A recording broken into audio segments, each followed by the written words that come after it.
The water hit the tiled floor in uneven rhythms, steaming the room into a hazy blur.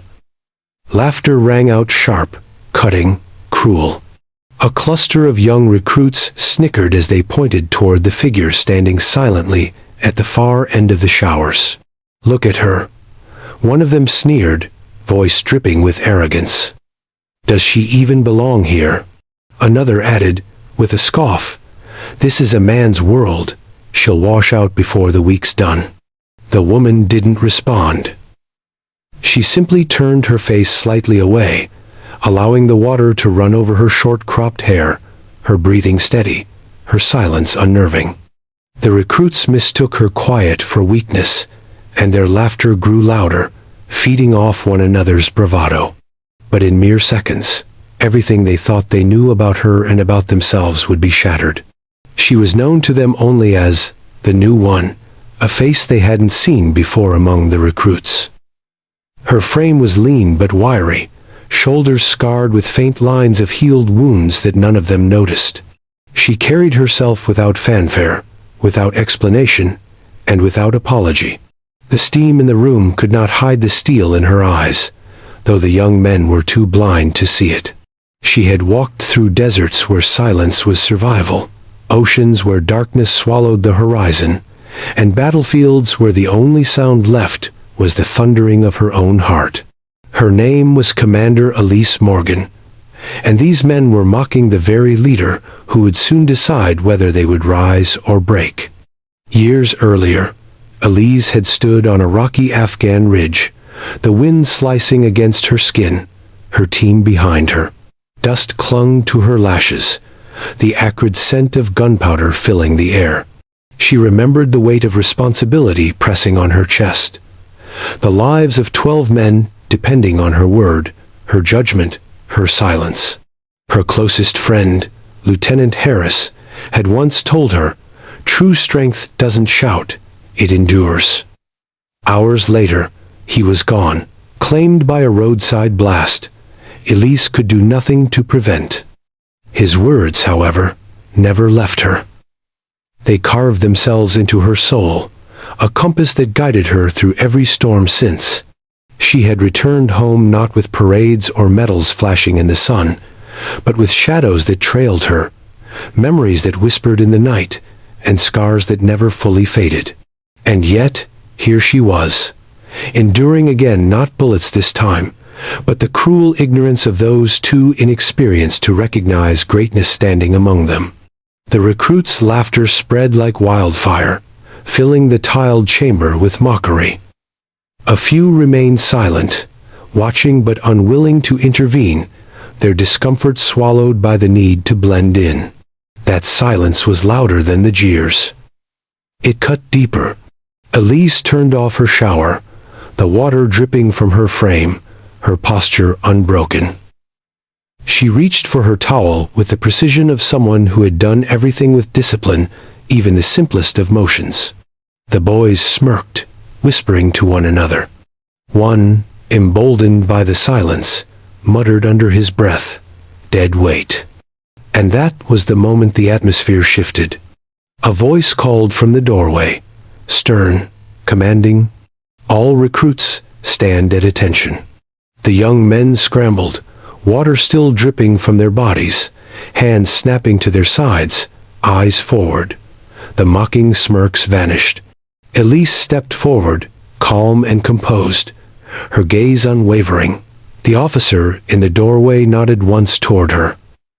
"Commander, the floor is yours." The recruits froze. Confusion rippled through the room like electricity. Their eyes darted between one another, then back at her. Commander? The woman they had mocked, the one they had dismissed as weak, unworthy, out of place, was not a peer at all. She was the very SEAL commander brought in to evaluate their worthiness, their discipline, their honor.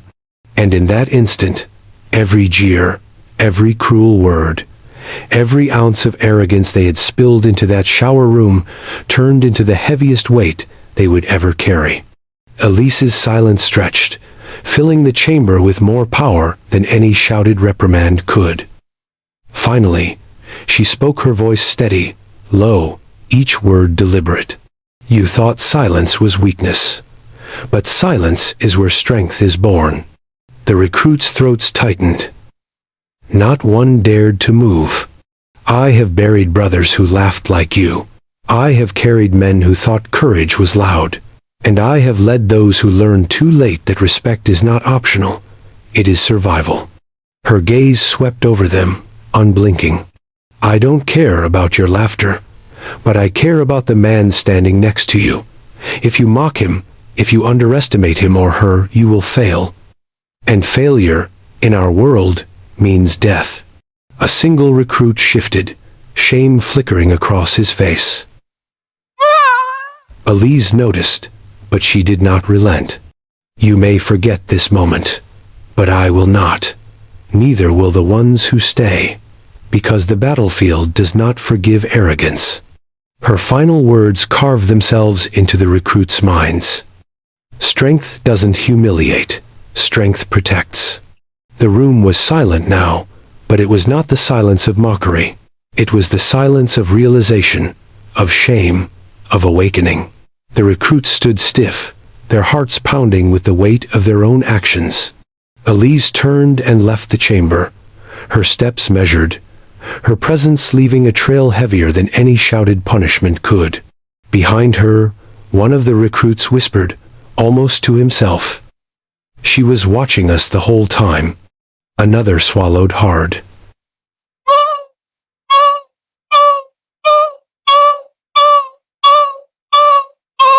No, she was testing us.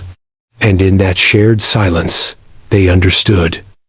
The commander had already seen who among them was worth standing beside her in battle and who would break before the first shot was fired.